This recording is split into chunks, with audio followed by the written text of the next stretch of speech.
Don't just think if you're going to be an entrepreneur and you change your Instagram title to entrepreneur, that you're going to be a 7-fig business owner by next year, because that's just bullshit. What they don't see is the 20 years, 25 years that have come before, and they'll never see that. They only see the cutting edge of where you are now and where you're heading to. Have you seen the full benefits, and can you see every drawback of the thing that you think that you want to move into?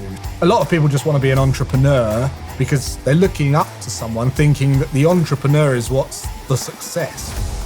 One thing that I think that, as a coach, I see this a lot with people is we see things like racehorses with our blinkers on. We only see things from one angle and one way, and anything that's not that way, we're like it's wrong. The more you take a stance on something and the more you have an opinion about something, the more your ego is not allowing you to appreciate the other side. It's just the way it is.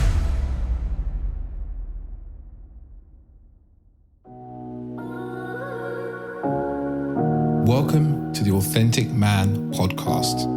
I am your host, David Chambers.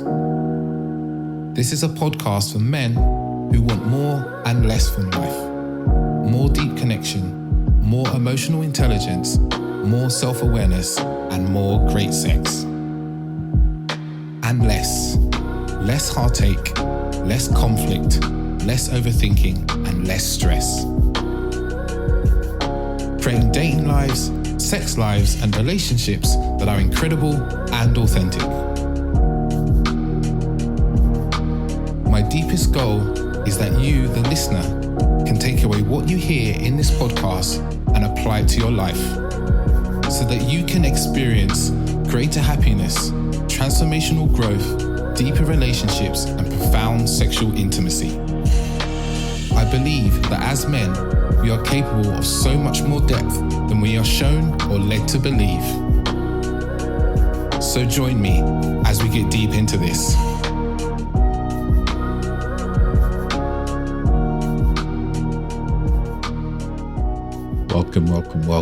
Welcome back to another episode of the Authentic Man podcast. I'm your host, David Chambers. I'm a men's dating, relationship, and intimacy coach, really guiding men to having a deeper experience of themselves and having a deeper experience of relating, whether that's inside relationships, their dating lives, or their intimate lives, or how they connect to their sense of purpose and masculinity.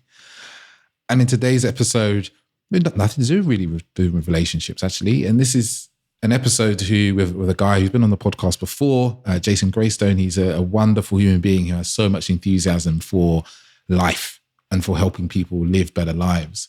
And what we really focus on today is really talking about the keys to happiness and wealth, how we can learn about our values, how we can learn about ourselves. We touch on emotional mastery, and how we can create freedom. Freedom in our lives. He talks about kind of 3 levels of freedom and how they build on top of each other. And we talk about a lot of things like slow money versus fast money, how we build wealth, how we can build a life where we're wealthy, but we're also doing what we love as well. And he talks a lot about his personal experience and how he's built his life up to be the way it is. And I've known him a number of years, as we touch on at the beginning of the episode, as we kind of jump in. But this is a real meaty episode, like something you're going to really want to tuck into, because there's a lot of wonderful tidbits and little absolute gems that come from him. And this is a man who's, built his wealth through being an entrepreneur, as he talks about, an investor. And, as he talks about as well, he talks going from, living on a council estate as a kid to being completely financially free and only spending his time doing what he loves, doing what he enjoys as well. So it's a wonderful episode. I'm looking forward to hearing how you take this in. But if you're listening to this and you're a man and you're looking for some guidance in the area of your relationships, your dating life, your intimacy, any of those areas I listed off before, and, you're thinking like, I want more, you're looking for more in this area, like maybe a relationship, there can be more depth, there could be more connection, there could be deeper intimacy, or your dating life just isn't going the way you want it to, please reach out. We can have a conversation about how I can help you. I have a couple of spots open for my one-to-one coaching program. So please do reach out, and you can find those details in the show notes below. Without further ado, I'll let you jump into the main episode. Welcome, listeners. I'm back for another episode. We're going to talk about a topic that I know a lot of men concern themselves and wire themselves about a lot and believe that it's the be all and end all of their lives. And I have a guest here who I've known for quite a long time, actually, who he may not remember or not, that actually went to an event that he ran probably early 2019 about starting a podcast. And me and my friend, who we ran the podcast originally together, me and Ahmad, we came along to this event and we'd already kind of started. But a lot of the tips that we got from that event were incredibly, incredibly useful for us in building and relaunching and so forth that has happened along that way. I'd like to welcome to the episode Jason Graystone. How are you doing, Jason?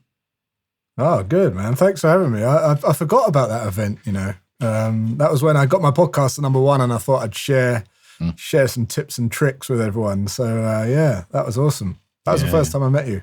Yeah, a long time ago. Time flies. It does. Wow.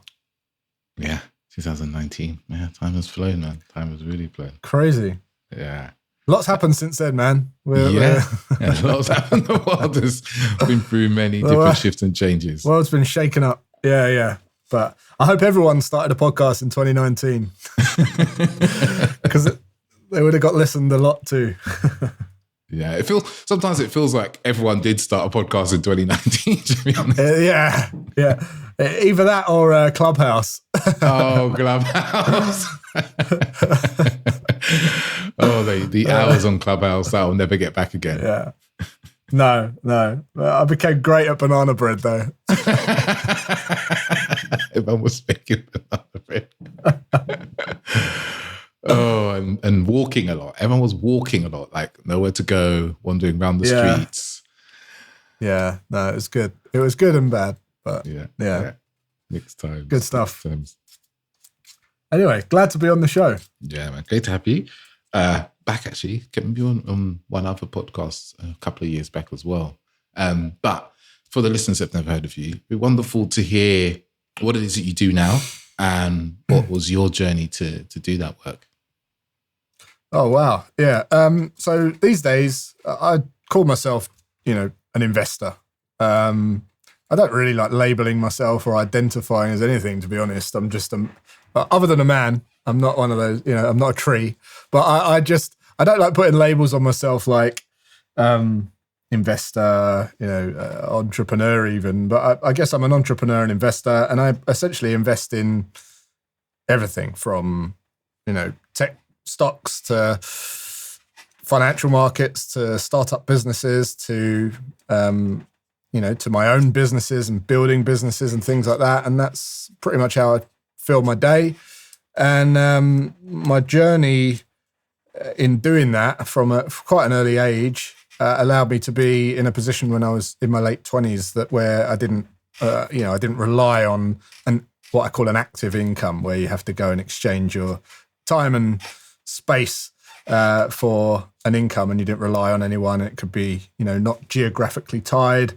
So I was free and able to focus on more meaningful work, which, I chose to get up and do every day. And as you do that, you start filling your day and your time with stuff that you get excited about, and you basically have no time because you fill it all with all great stuff that you like building businesses and investing in startups and investing and all that kind of stuff. So that's pretty much what I do now. What led me to it?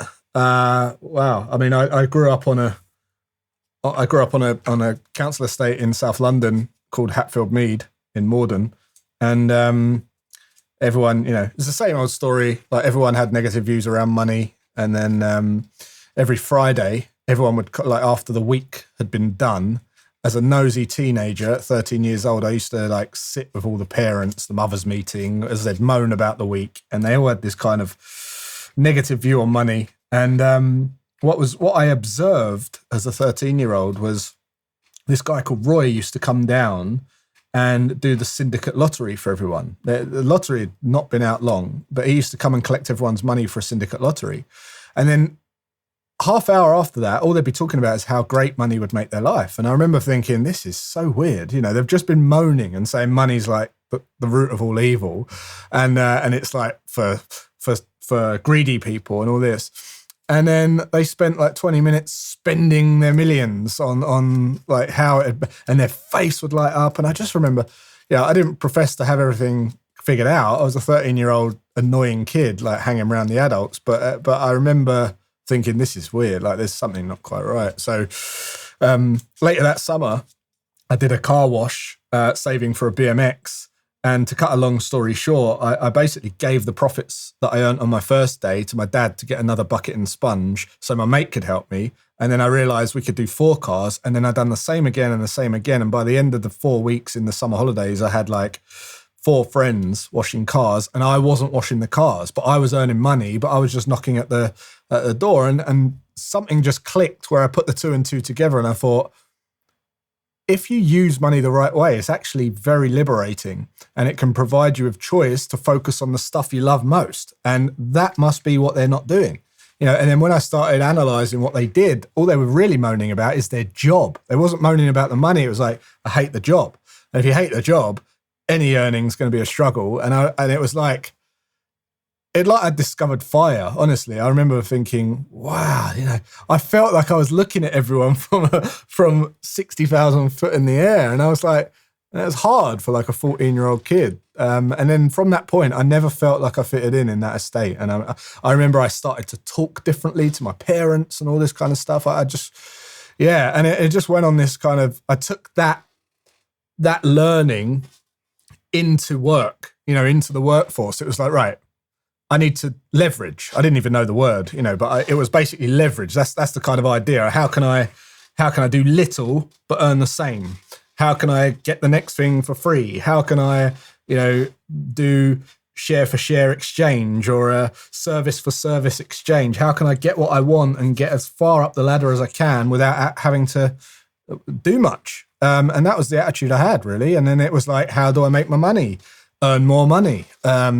So I just went on this long quest of really money-orientated, fascination with making your money grow. Obviously, all of that stemmed from like when I was a real young child, single parent, bailiffs knocking on the door. My father was like, my real dad was like a gangster. He had all dodgy sort of stuff going on. He got shot and stabbed, and then he left. And then, I just remember sitting with the bailiffs knocking on the door with no electricity, and my mum wouldn't let me in the bathroom because she was a prude. And I was like, I don't know, I was very, very young. And I was scared, right? So that kind of put some value on security for me and money. And anyway, I remember thinking, I never want that. And then we found out when I was early on in the workforce that we was going to have a kid. And I thought, wow, I'm not ready for a kid. So that just kind of put a rocket up me. And then I just went on this mission. It turned into a mission. It was like, how can I then invest my money? How can I increase my investment returns? How can I save and put more into my investment? How can I grow my income more? How can I speculate more so I can get better returns? And then it was just this big journey of how do I become financially free so I can spend as much time with my kids. And it wasn't an obsession. I'm not going to beat about the bush. It was an obsession, and it's caused some rifts in my life and family and all the rest of it through my journey. But it was definitely worth it. It's today we live a life. And we're grateful every day. And my wife's grateful every day. My kids are grateful every day that we can just choose what we do every day. And I think that's what we want as humans. So now I just get to share tips and tricks with people on what to do, particularly entrepreneurs, because they're usually good at earning money, but not very good at managing it, which means they're like on a treadmill that, they keep bringing in the money, and they've got this constant feeling that I definitely should have more to show for all this money I've earned by now. And if that's anyone listening, I know how you feel. I've worked with a lot of people like that.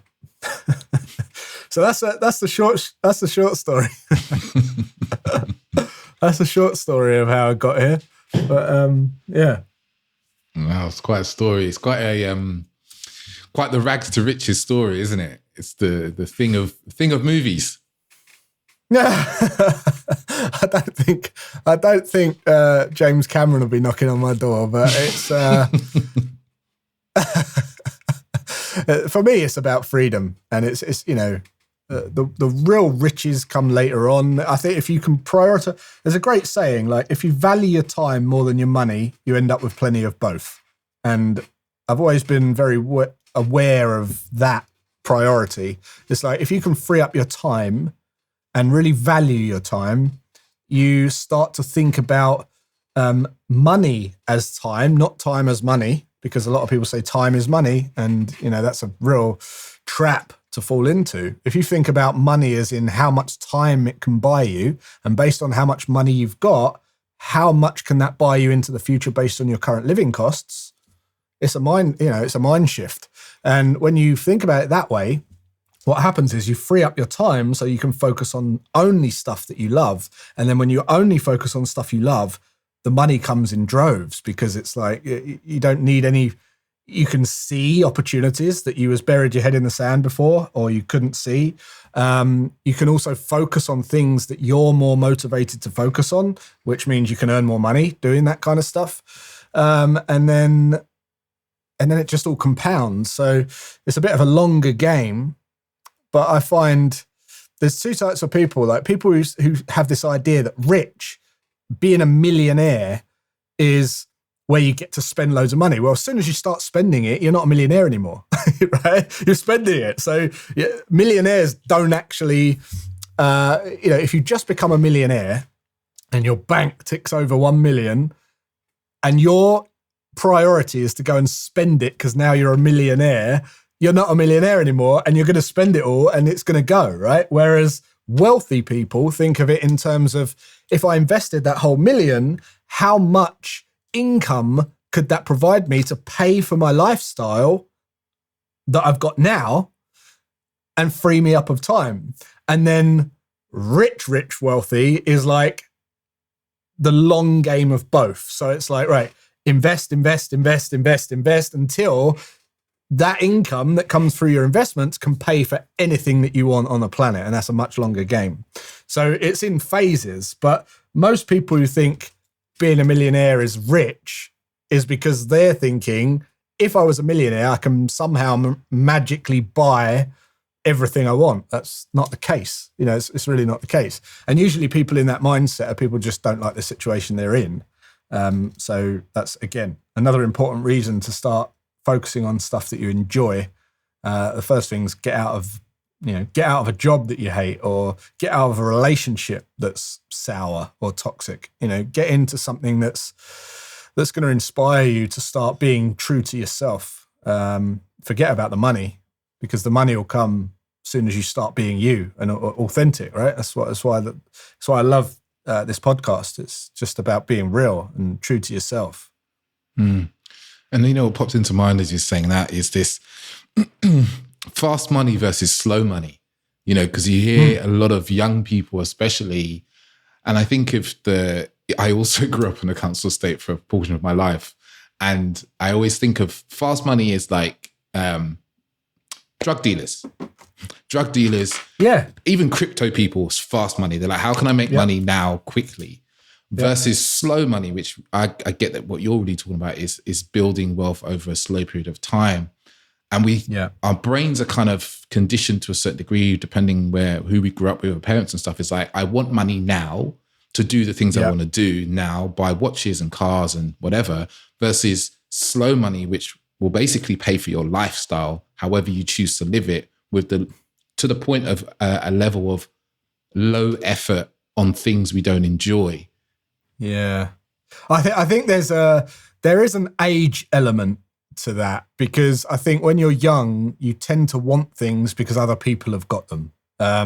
When you're older, you realize that none of those things make you happy, and you don't really need them. I think a great lesson we were kind of joking about lockdown and all the rest of it when we opened up, but a great lesson in lockdown was people experienced financial freedom. And what that is they were forced to work from home, so they could, although they were locked in their house, it made them mobile from their job, which put a belief in their head that they could do what they've been doing for 20 years, 30 years, 60 years. They've been showing up to a shop or an office that they can do from home, right? That's a massive release of freedom. It's like, wow, I feel much freer because I can do this from home. If I can do it from home, I can do it from anywhere. And that was great. Second thing was they reduced their expenses and lived below their means, and they wasn't trying to keep up with the Joneses. They were getting rid of the car. They realized exactly what they needed to be happy. It wasn't like, we don't need that second car. We don't need so-and-so to show off at the school that we send our kids to or whatever, because you couldn't leave your house. There was no showing off to anyone, right? So they controlled their lifestyle expenses. So not only have they got the freedom of mobility, they're controlling their lifestyle expenses. They're getting passive income from the government in a furlough check, which is like a dividend return, right? Like that's literally what we get as when you're in a position of financial freedom. And they're choosing how they spend their day because they've got no one watching over their shoulder. So they're prioritizing their day based on what they want to do most, and then they'll get the stuff done last that they hate. And that is like the goal. And I think that opened a lot of people's eyes to it, reset them. It reset their priorities on money and what it's all about. So, all the kind of designer stuff. Yes, some people love cars, some people love designer clothes and all that, but a lot of people who buy that stuff are trying to do it for acceptance, or I don't know, to feel good in front of someone that they usually don't care about. And when you get older, I think you appreciate,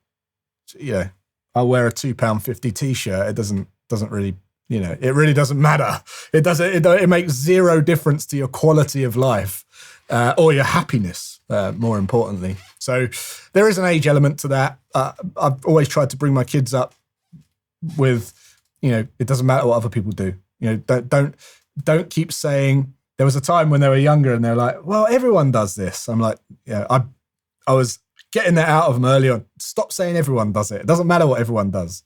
And they say, well, no one does that. Well, I don't care. Stop saying no one does it. Who cares? It doesn't mean it can't be done.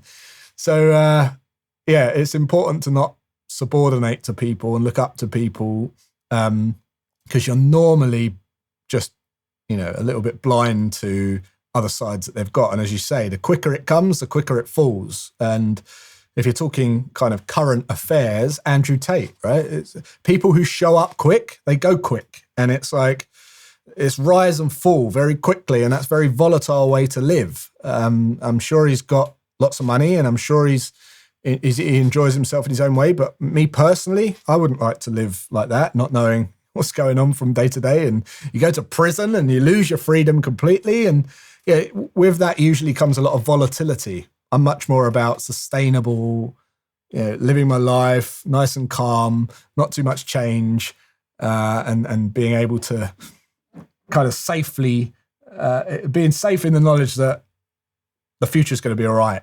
That's pretty much what's important to me now. Not the hookers and hoes and Vegas and all that kind of stuff. That's not me. It's interesting because you mentioned something earlier. You mentioned security, right? And you mentioned values, and I think what you're speaking into is like what you value there, right? Because there's a certain level that I'm hearing in you. It's like you really value stability in your life. Yeah. And consistency, something that, and I imagine that I'm talking from my own experience of, I know that feeling of bailiffs knocking on the door and then your mum sending you to the door to say, tell them that your mum's not here.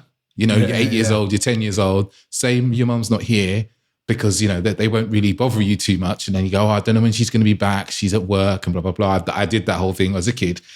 And that sort of way of living grows us up in a way that's like, shit, life's unstable. I don't like this. It doesn't feel good.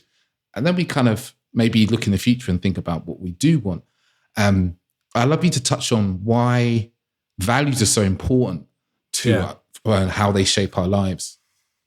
I think, you touched on it there. I think whatever you perceive to be the biggest void in your life from a child, like they say your character's developed by 7. And I think whatever you thought was the biggest missing piece in your life between 0 and 7 is what you tend to value a lot of, you value most going into your adulthood. And you see this, and you either take, you take one of both sides. So I could have easily just grown up with the acceptance of money is bad. Money does make my parents argue or my dad leave, or money does.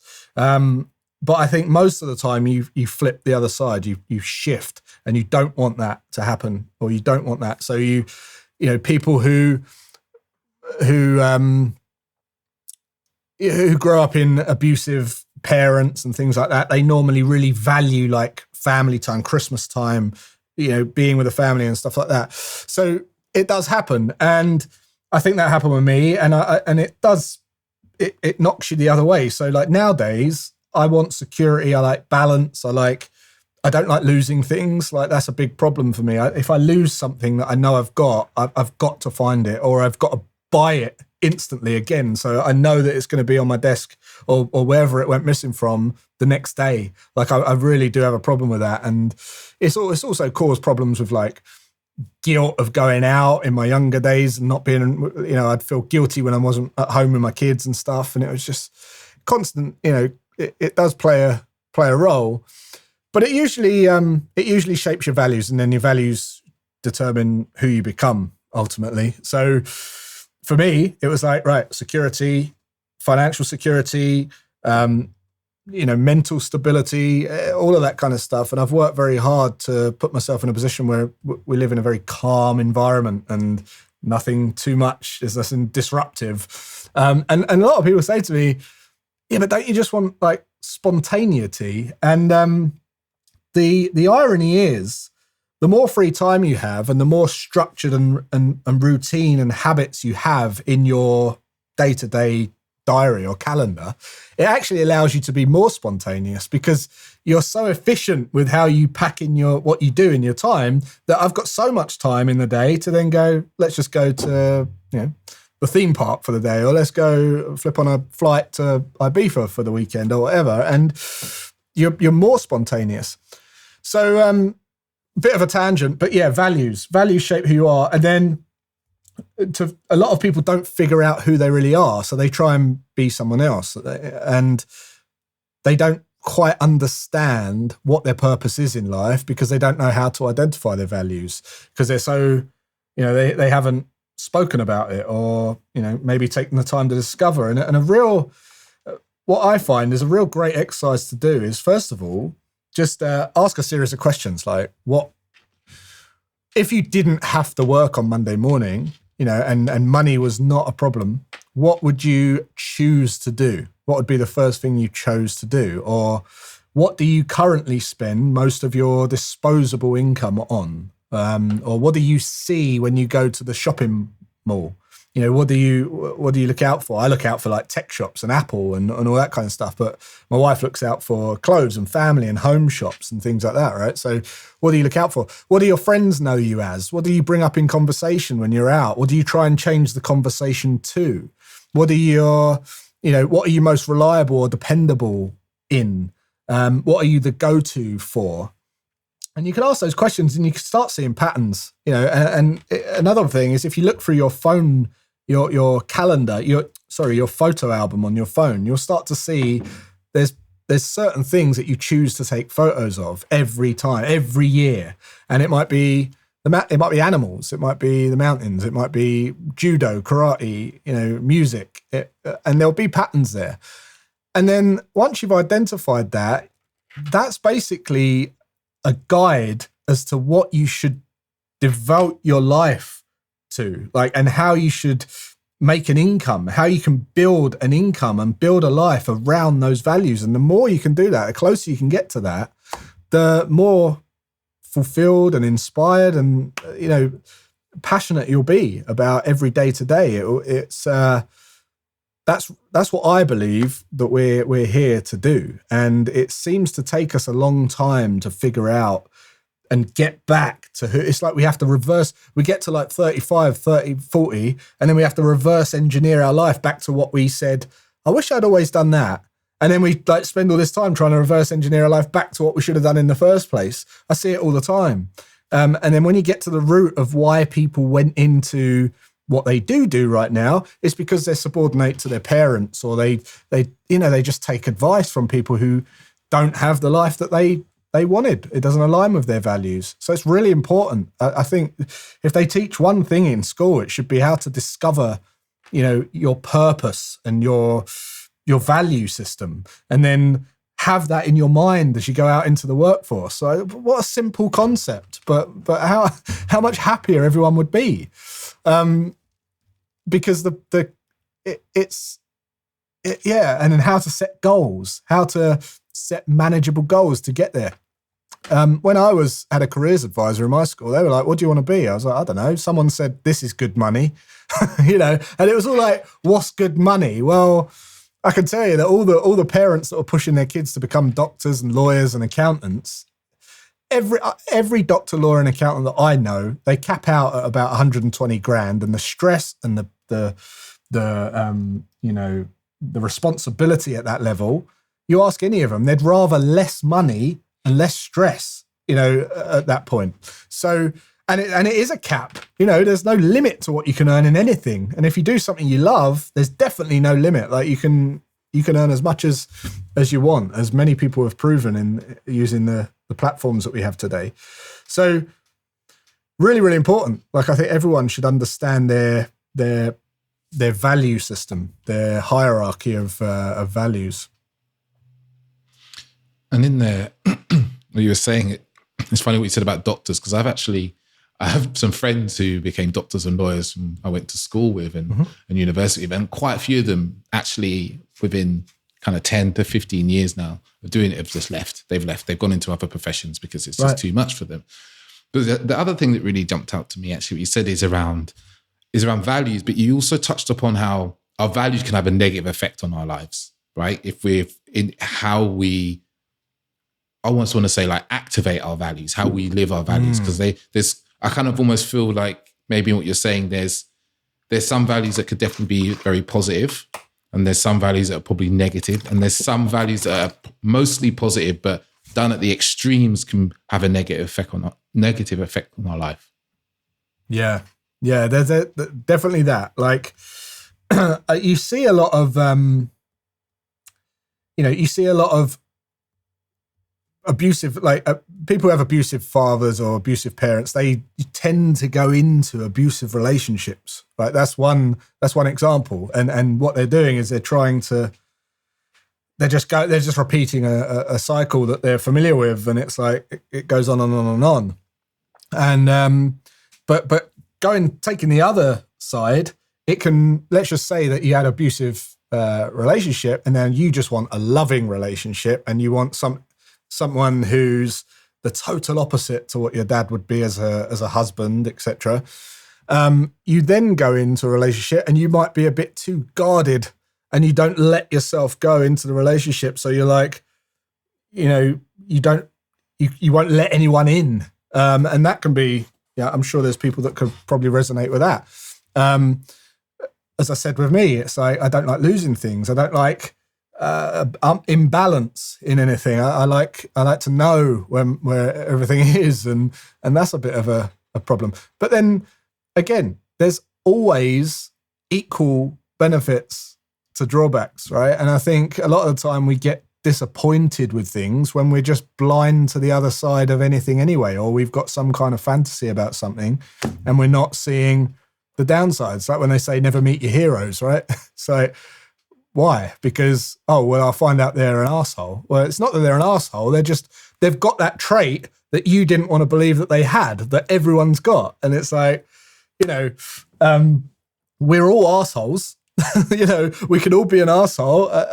Because if I said to you, are you never an arsehole? And you said, no, you're lying. And so, so there's pros and cons to it, and there's definitely benefits and drawbacks to it, but it's understanding it. Imagine if you just understood why you had certain values in the first place, then at least you can be appreciative and exercise gratitude for actually being who you are and why, and it helps you understand how other people think and why they think that way, and why you might have a conflict, or why you might get triggered by someone because they've had an opposite. Like if someone's had a bad relationship and you're talking about, I don't know, gender or something, they might get triggered because they because they're instantly seeing things in that conversation that you're not even deliberately putting out there. But just by understanding that and knowing how values work, you can appreciate why they think that, and you don't. You remain calm and non-reactive, and it's a great thing to practice. So yeah, bit of a tangent, but I hope that's answered your question.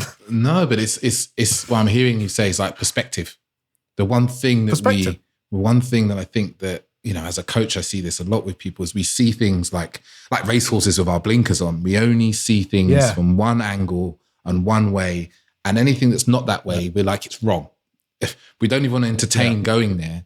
What I'm hearing you say is like getting perspective of our own values and our own kind of actions and why we're doing those things, and then stretching that awareness out to other people and going, okay, why does someone else have that value? Or how does that value get activated? Or why do we disagree about the topic of gender, for instance? Why does this person get so angry when we talk about the fact that, there's more than one gender, instead of just being okay and accepting and grateful for their own happiness and grateful for other people finding a route to happiness? It's when we aren't willing to step into other perspectives.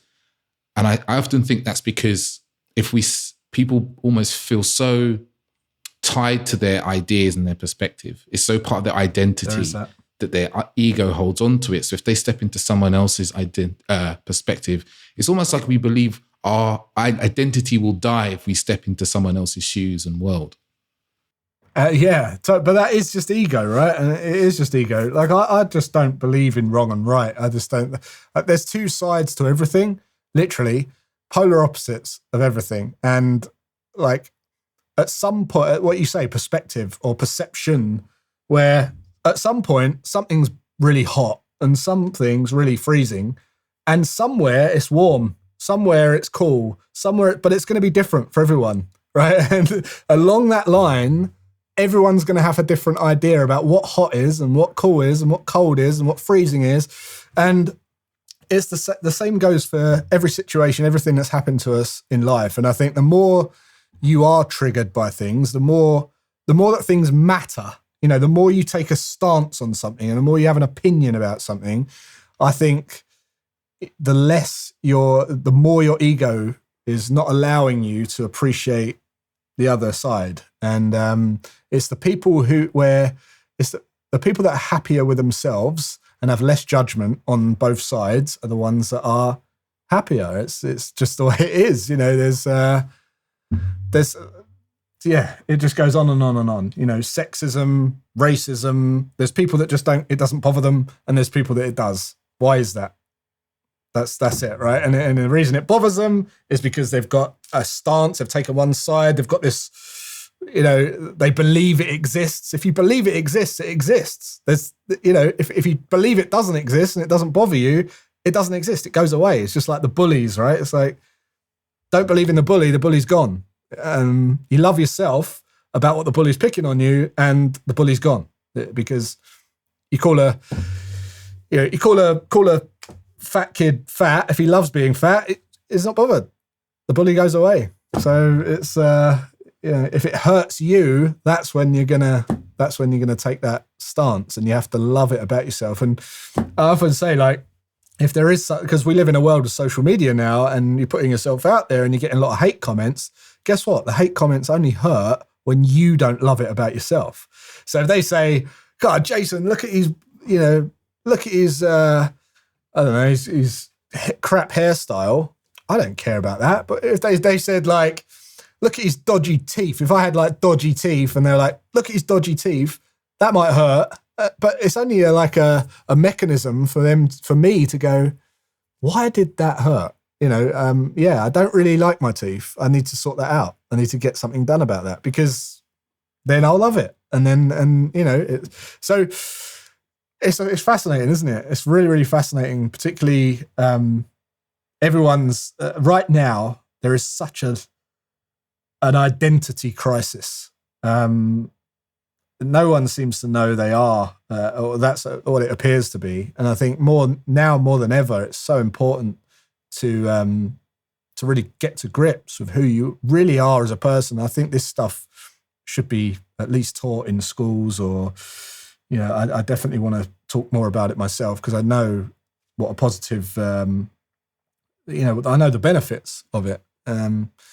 Especially, again, social. I know we keep talking about social media, but I think a lot of the identity crisis is not knowing your values, but also people are looking up to people on social media so much that they don't want to even be in the same category, so they can't be compared to them. So they're creating their own identity that they can't be compared to. So that's a bit of a wild statement, but I believe that could be something that's playing a part in all that. It's like, well, I don't want to be, in that category because they're much better than me. So how can I be in a category where no one can compare me to anything? Well, I'll identify as a tree, or, whatever.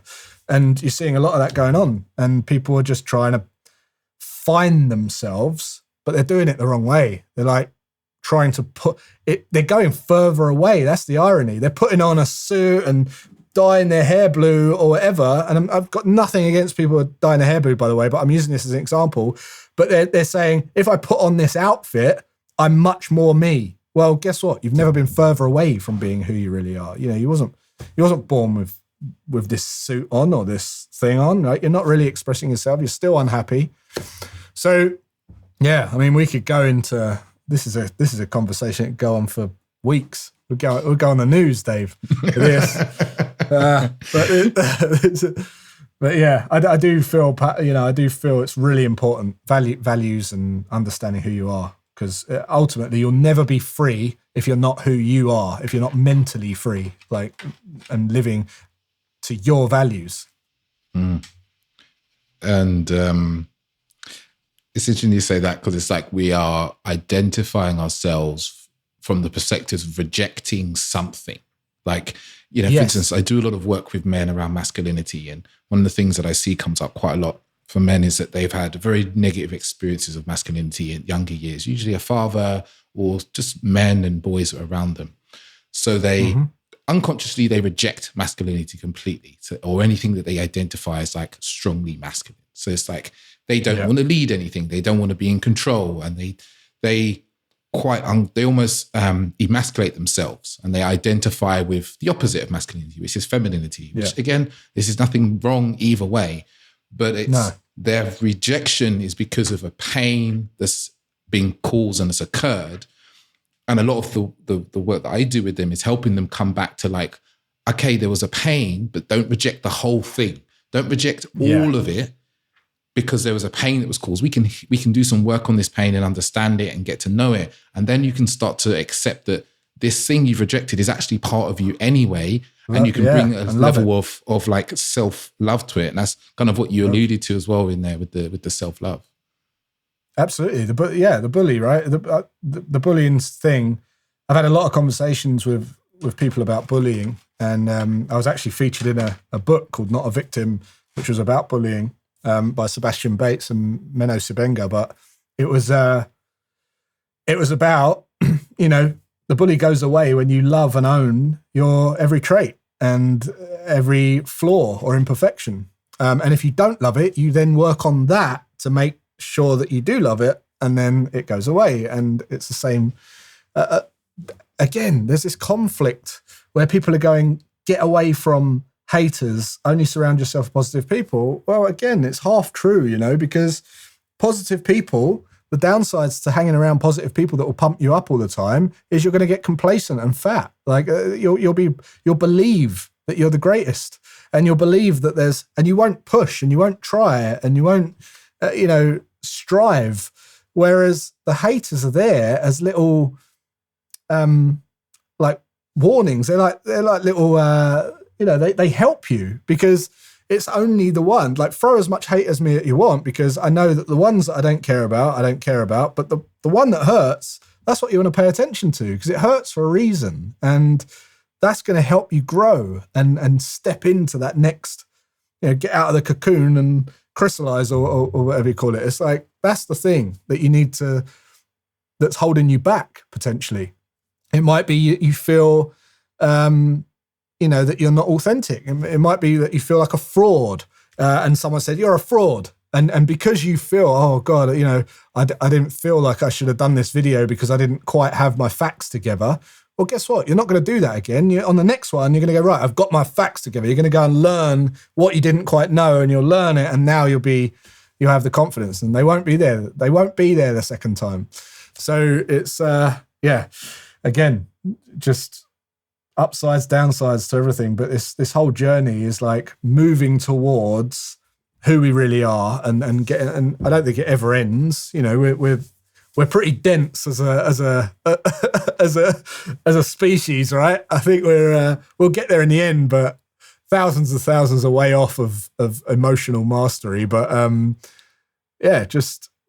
think it's a good place to start to understand who you are and start working towards that more and more. And as you get older, you tend to do that, don't you? Like, it's like you see like 70-year-olds and you think, God, look at them, they don't give a shit. And they're like doing whatever they want, and you think, and you can really appreciate that. Like, I'm 42 next month, and I used to think, oh, I can't wait till I'm that old and I just don't care. But actually, I realised that it's just becoming more and more you as you get older and older, and just accepting who you are, and it's fascinating. It's fascinating, but it's hard to tell people who are younger. Obviously, no one wants you to be their teacher. And it's that process of experience, isn't it? And self-reflection combined with experience. There's, like, as you said with the haters, it's pointing you to something that hurts, that's internal, that you can either learn more about. There's a skill gap, or maybe there's a self-love gap and like acceptance and gratitude towards part of who you are. I want to jump back to something you said earlier about being mentally free, because I think a lot of people see freedom as, let me accumulate money and stuff outside of me, and then internally I'm going to start to feel good and free. But I have a feeling that maybe you see things a little bit different. Yeah. So I see freedom as like a pyramid in itself, and the foundation of freedom is mental freedom, being who you want to be. Because the whole time you're not, if you can't think for yourself and be true to you, someone is going to tell you how to spend your time and how to spend your money. So no matter how much time you get, if you're not mentally free, someone will make you spend your money a certain way. You'll still have these subordinations and fantasies, and you'll put people on pedestals, and you'll spend your money in a way that isn't aligned with who you truly are. So first of all, you're not going to go after and do what you want to do anyway. But second of all, if you do accumulate any money or win the lottery, guess what you can do? Throw the money away as quickly as possible to appease other people. Either you're buying a car to appease someone else, or you're giving money to other people for acceptance. I'm still just, me. I know I've got a lot of money, but please still be my friend. And you haven't taken the time to sit and go, why do I deserve this? How is this going to help me truly? So that's why you see a lot of lottery winners go broke. So mental freedom, it's like a throwaway comment. You need to be mentally free, but it's really the underpinnings of what will dictate how you have a life, like how you live on this planet. The second layer is mobility freedom. So being who you want, wherever you want, and with whoever you want. So, the more you have to go to a cubicle office that you don't particularly like, even if you do like it, you'll still feel some resentment and some restriction there, because you might be doing a job that you love, but you're still restricted to this cubicle space. And the more mobile you can become, the more free you feel. And I gave the example about lockdown. People felt a lot freer when they were locked in their homes. And it's bizarre, but it sets a belief that you can do what you did and earn money to pay for your lifestyle wherever you are. So mental freedom, mobility freedom, and then what financial freedom is just the ability to stop should you wish to, and still generate the income to have the lifestyle that you want. So if you're doing what you want, wherever you want, with whoever you want, why would you ever want to stop that? Having the financial underpinnings there, which I class as time you can buy of that lifestyle with the money that you've got invested, all that's there for is if you have a back flipping, your spine gets damaged, or because really you won't want to stop.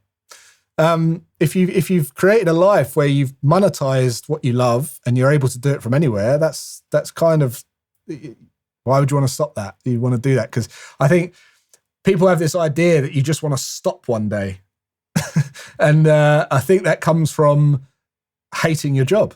Again, it comes from not liking your situation, because I've never met anyone who's successfully living a life that they want, that they've designed, who wants to stop. Why would you want to stop? Like, humans don't want to stop. They want to keep learning, keep growing, keep providing value to people, keep serving people, because that's the only way we get fulfillment, by helping people. And you're going to want to be fulfilled till you die. So in one way or another, you're going to want to do stuff. You're not going to want to stop. So might as well make a living doing what you love, because then then manage your money in a way that allows you to stop should you wish. So all financial freedom is, to me, really, is to relieve the pressure of having to do it actively, which when you crunch the numbers, for most people, it isn't a lot of money. It's not a lot of money. I was talking to a taxi driver picked me up from my house a while back, and he said, "Oh man, I love your house." And I was like, "Thanks." And he said, "I'm going to work, like, my plan is to work this job until I can buy a house and pay for it outright, be mortgage free on a house like yours." And I said, "Oh, that's awesome, man." I said, "What will you do then?" And he went pale white and quiet. He had never given one thought as to how he was going to pay for the upkeep of that house, and how he was going to just you could see it dawning on him that he would still have to work to pay for the house, right? Because I was like, well, it's quite an upkeep, these houses.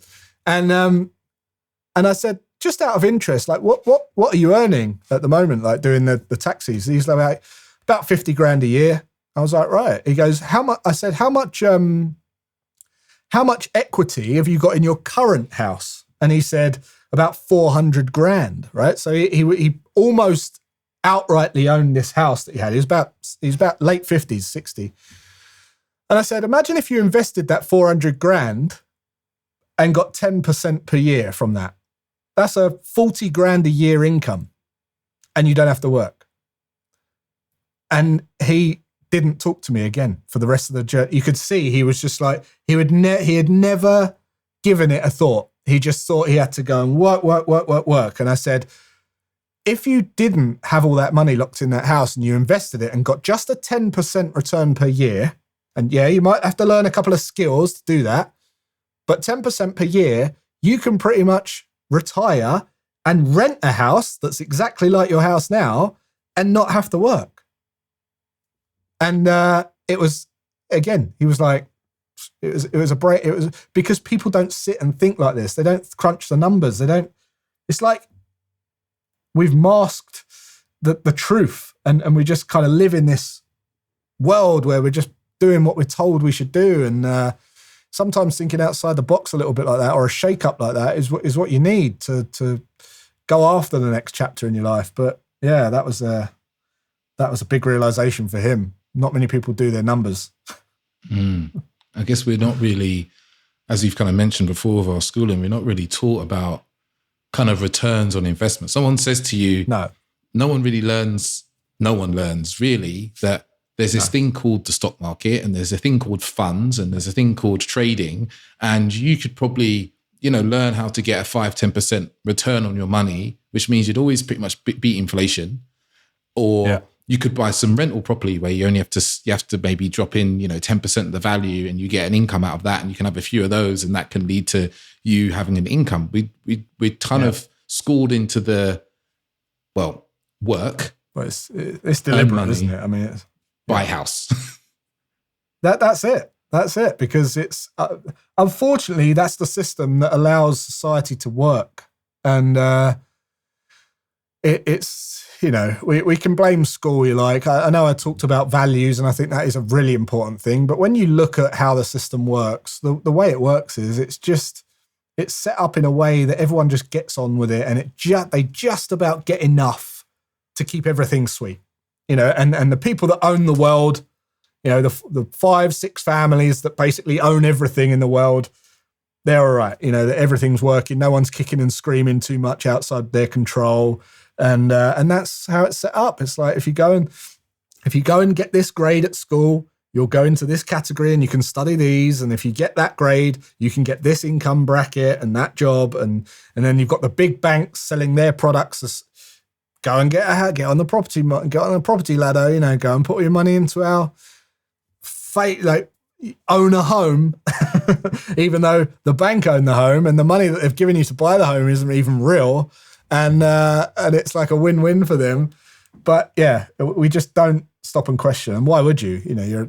You've never been equipped with it. So I think, going back to the values, it was that harsh upbringing of such little security and such little financial stability that put me on a path to take it upon myself to really figure it all out. And I'm still figuring it out today, and I will do until I die, no doubt. But it's, I don't think they'll ever teach that in schools. No. But I guess what it does do for a lot of people is the system as it is it relieves them of having to think. It relieves them of having to think and gives them a sense of stability at the same time, because it's like, this is the path. You just need to follow the things that you've seen all these other people do.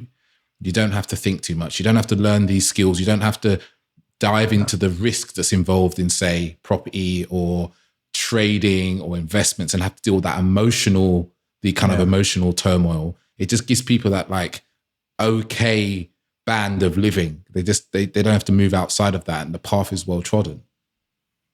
Definitely. And I always, I pulled both my kids out of school because they just wasn't.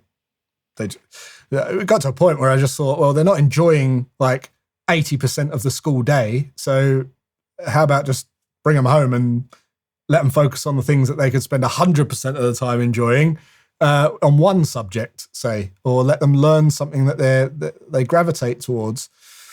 And from an early age, I taught them about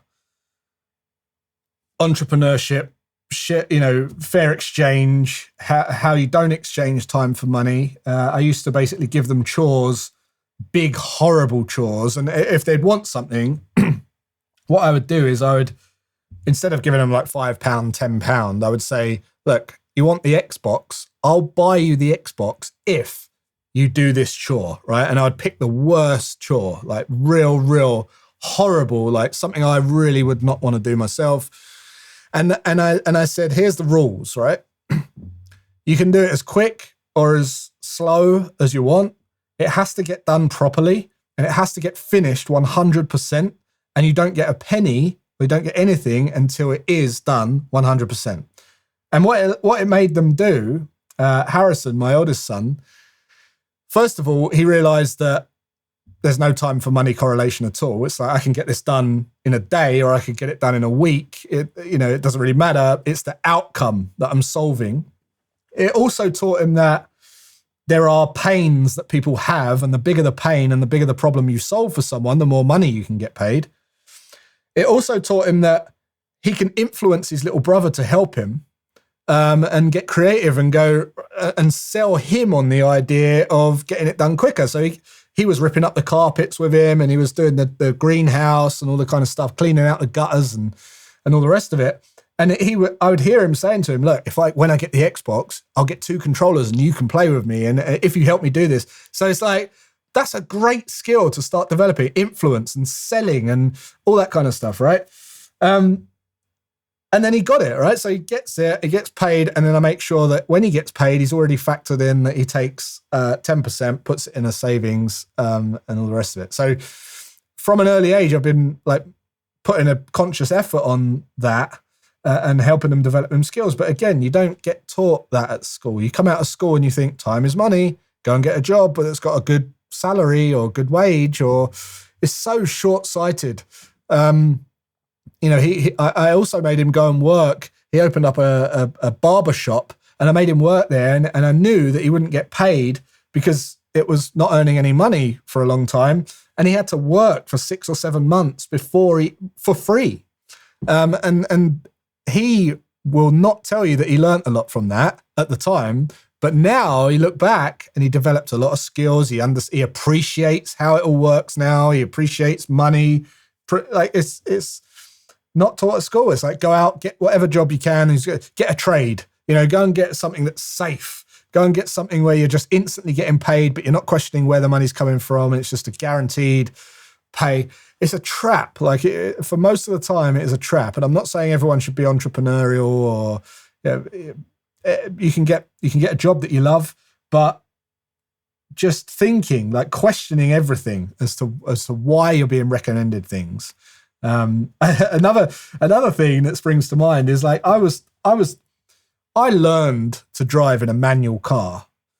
And that's purely because I said to my stepdad, what shall I learn in, manual or automatic? And he went, well, learn in a manual because that's better. And I went, why is it better? And he went, well, then you can drive both. I think that's what most people say, right? I didn't care about a manual car, right? So I'd learn in a manual car. It takes me much longer because I have to learn the gears. It costs me more money in lessons because it takes me longer. As soon as I pass my test, I've driven an automatic car all my life, and now all cars are going automatic.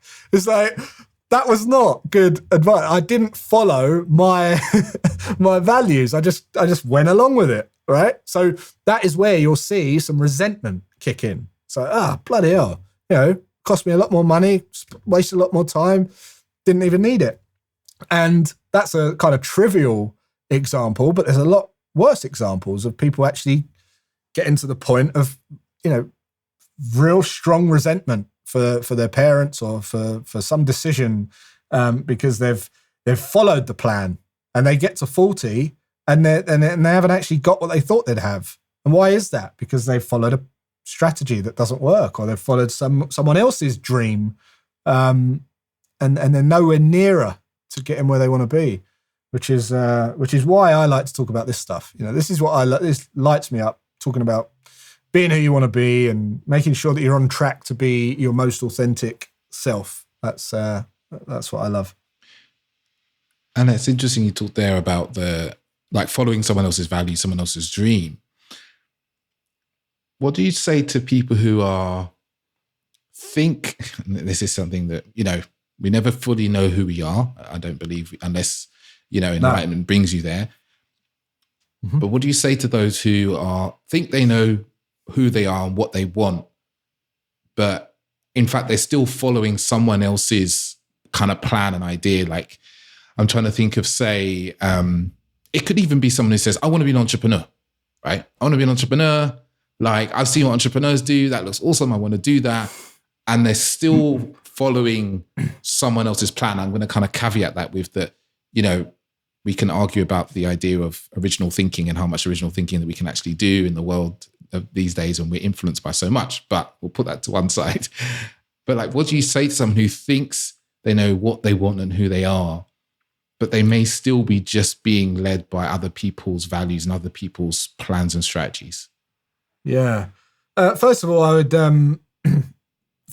make sure that it aligns with your values. So the questions that I asked, ask yourself those questions that I spoke about early on, and does that align with that? Because that might pull some strings straight off the bat. But the second thing is ask yourself, have you seen the full benefits, and can you see every drawback of the thing that you think that you want to move into? So a lot of people just want to be an entrepreneur because they look up to entrepreneurs. They're looking up to someone thinking that the entrepreneur is what's the success. But actually, the first time I was ever told I was entrepreneurial was in 2016.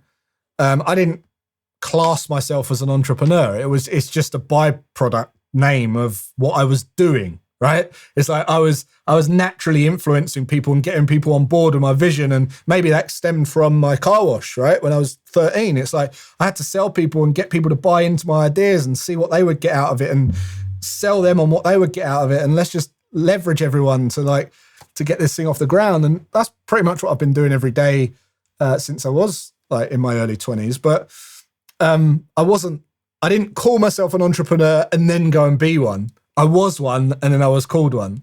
So that's usually how it works out when you're following something that you're naturally guided by. So if you're looking up to something and you say, "Oh, I want to go and be an entrepreneur," right? Just write down all the benefits. Try and see as far into the future as you can, and ask yourself, what would be the pros and the cons of that, and what would be my hours? What sacrifices would I have to give? What risks would I have to take? What benefits are there? What money could I make? And when is that likely to happen? Don't just think if you're going to be an entrepreneur and you change your Instagram title to entrepreneur, that you're going to be a 7-figure business owner by next year, because that's just bullshit, right? So just get real. I suppose just get real about it. Like, try and take it off of the pedestal a little bit and go, how do I bring this thing down to earth and see it for what it really is? And does that really align with who I am? It seems such a simple task, but it's very powerful, I assure you. It's not easy. I'm thinking of, I did some work in a school recently, talking to them about, I talked to them about life and possibilities, and also things about how to treat each other and respect and so forth. And a number of them, when I said, "Oh, what do you want to be?" They were like, "I want to be footballers." And I'd say, "Why?" And they'd be like, "Oh, I want to play in front. I want to make loads of money. I want to play in front of big crowds."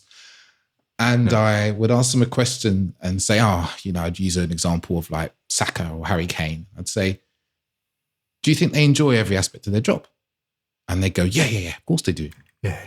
I'd be like, "So you think they enjoy training?" They were like, "Oh, yeah, I'd love training."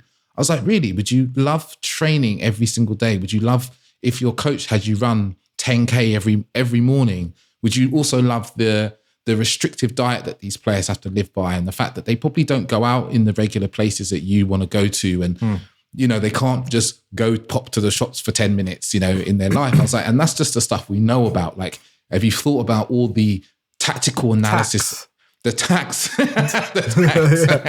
tactical analysis that they have to go through, the fear and worry about how the media follow them about, and blah, blah, blah, blah. And I went through all these things. Penalties, losing the World Cup.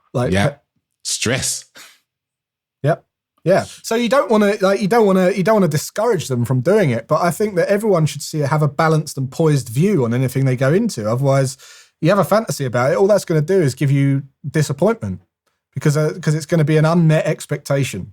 And the more poised you can be going into anything, is you're halfway there. Like, you're winning.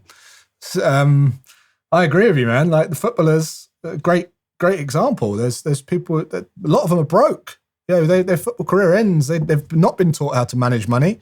They go broke. I always think about the music, because I always wanted to be in music, and I do music as my hobby. But when I was a kid, I really wanted to be a singer, an artist, or whatever. And I remember like TLC and Left Eye Lopez from TLC, so coming out and saying, "Do you know what? We got 56 cents for every record sold, and it was 5.6 million, right? And then we had to pay tax on that, which was like 1.3 million, and then we had to split the rest. Plus, we had to pay 3 million back to the record label to record the album, and we had like 300 grand each. And you're like, wow, a massive, massive career, 10-year career, 300 grand. That's something I didn't quite see, I didn't all think about. And just crazy. But it goes on all the time in everything.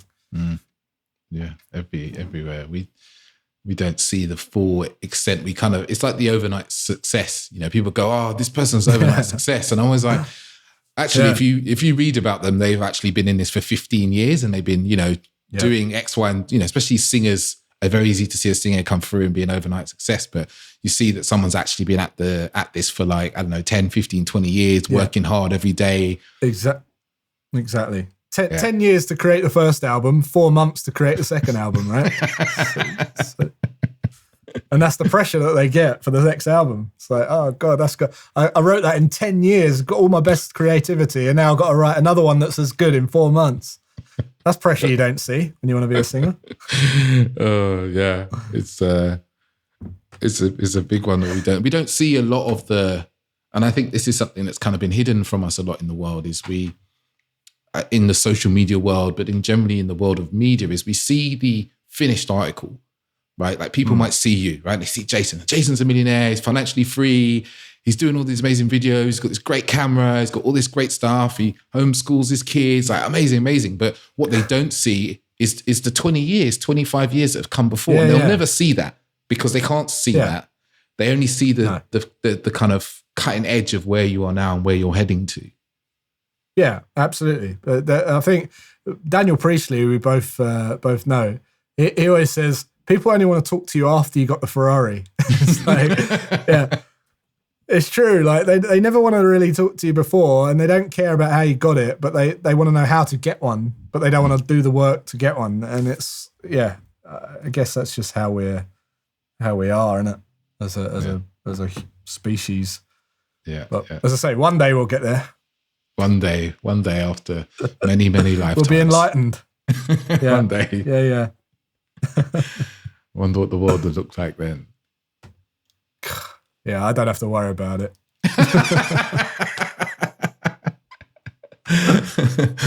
I'll enjoy the 50 odd summers that I've got left, or whatever it is. That'll do. I was wondering, touch on one more thing. We didn't really get into it, but you mentioned it around emotional mastery, because I know that you trade, and in what you do, there has to be a level of emotional mastery. And I've recently been on a second 10-day silent meditation retreat, and I really saw that for myself, how emotional mastery is probably the most important thing we can cultivate in our lives across the board, like business, relationships, especially in relationships in ourselves. Like, what has your focus been on kind of to create emotional mastery in your life? Over and above what we've spoke about already of not seeing good and bad in anything, and just kind of seeing both sides, that's seeing the benefits and drawbacks in every event that takes place as quickly as you can. That's very prominent in trading. You have to dissolve the resentment, or you have to dissolve the euphoria very quickly.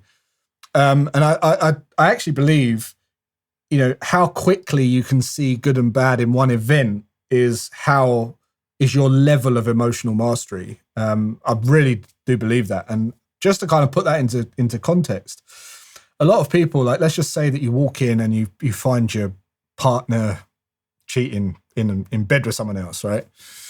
You're going to think at that moment in time, that's probably the worst thing that's happened, right? And it's like, I can't believe this has happened to me. And it's very much like victim. This is happening to me. This event is like, I was the bystander. That's happening to me. You haven't considered why that's happening, or what you may have done, or your role whatsoever. But anyway, after that event, you're probably a bit fearful to go out onto the dating scene. You probably hate men or women, or whatever side you are. You're probably a bit low confidence and all the rest of it, right? And that could go on for some time. And then it's, let's just fast forward 20 years, and you're with a new partner, and you've got 2 kids with them, and you've been all around the world, and you say, that thing that you thought was a bad, when you found him cheating, was that a bad thing that happened? No, it's the best thing that happened in the world. Like, it's the best thing that could ever happen to me, because my life now, I wouldn't have had my 2 kids, wouldn't have met Dave, wouldn't have been all around the world, what have you, right? But at that point, you thought it was the worst thing in the world. So it's taken you 20 years to go from it's the worst thing in the world to the best thing in the world. Imagine if you could do that in a minute. Imagine if you could see it, and it's like, that's the best thing that could happen. Thank you, I love you, move on. Imagine, right? So that's an extreme example, but if you can practice seeing the good and bad in everything, and the lessons in everything that happens, you become a lot more poised. You become a lot more, call it emotional mastery, but it's like you don't get polarized. You don't get swung around. You don't get, You lose money trading. Okay, did I make a mistake? Yes. Well, that's a lesson. I've paid for a lesson there. And how much is that going to earn me in the future of those lessons? Lots, right? So that's great. Thanks. I'm glad that happened. When I was at school, I got bullied. And and there was a period where I was bullied. And at lunchtime, I used to go into the library, and I fell in love with like Excel and spreadsheets. I used to do the formulas and everything, and I become fascinated. When I left school, I became fascinated with Microsoft Money and the spreadsheets, and I used to project my finances, right? Today, I'm helping people with their wealth on spreadsheets that I've created because of the knowledge that I gained, right? So when someone says, when you was bullied at school, is that a bad thing? I can't possibly say yes, because it was a great thing, because had I not gone into the library and learnt that stuff, I wouldn't even be where I am today. I wouldn't have even figured out how to become financially free if I had learned that spreadsheet, which allowed me to track my numbers and all the rest of it. So, so bit of a tangent, but emotional mastery, ultimately it comes down to seeing the good and bad in every situation, seeing the lessons in every thing that you perceive to be negative, and seeing the downsides to everything that's going to make you a bit cocky, because that'll get you greedy, and that will make you, make you pump up your chest, and you'll be humbled sooner or later if you don't see it yourself. So in wealth building and in trading and investing, it's absolutely essential. And what I say is, you want to grow your money at a rate that your emotional mastery or your emotions can keep up with. Because if you don't do it that way, you become too cocky, and you'll blow it all. And you might have a quick win, but you have a quick lose. So you want to start managing your money and learning the new skill, and then the new skill, and then the new skill to make more and more money. But you want to make sure that your emotions can keep up with the growth of your money, because if that doesn't happen, you're going to lose the money that you accumulate above your emotional mastery, if that makes sense. Yeah, it's like capacity, isn't it? It's like allowing your financial capacity to grow, or your not so much the financial capacity, your capacity to make money to grow alongside your capacity to hold the emotion of that money. It's a bit like what you mentioned, the lottery winners before, is that the lottery winners, they might win 1, 2, 10 million, but their emotional capacity is still really for like 20 grand a year, 30 grand a year. So their emotions get blown out, and they do all this crazy shit and buy stuff, and they don't know how to manage their money. They don't know how to find a decent financial advisor. They don't know how to invest. They don't know that they should put some away and all that sort of thing, because emotionally they don't have the capacity to hold that much money in their being. Yeah. Or emotionally, they're thinking that other people are judging them, and they want to give it away to them to make them feel like they still fit in. Where if they hadn't just sat there and said, when I get this money and I cash this check, why do I deserve it? Why is this good for me and my life and what I want to do? And why am I, you want to be accepting of it, and you want to take the time to go, why do I deserve this? A lot of people don't ever become financially free because they haven't sat down and asked themselves a question: do I actually want to be financially free? And what happens is, because they don't do that, they get a lottery win, and then they feel guilty about having the money, or they don't fit in, or they haven't taken the time to calculate what it means in their life. So then they're just reactive, and until it's gone, because they don't actually believe that they deserve it. So, man, it's a fascinating link between emotional mastery and how much wealth you can accumulate, but it's very, very tightly linked. Very, very tightly linked. Oh. And what a wonderful, I'm just seeing, I make a little bit of notes as I'm going through, and I'm like, man, we really weave through so many different pieces of like money and wealth and beliefs and goal setting and perspective and emotional mastery to kind of hold it all together. And even you're touching on kind of thinking stability, and it's just like such a wonderful conversation, Jason. I feel so, and I love, great. What I always feel with you is just this passion for life, not just the topic, just like a passion for living and being committed to living as best as you can, but also serving people and living as best that they can.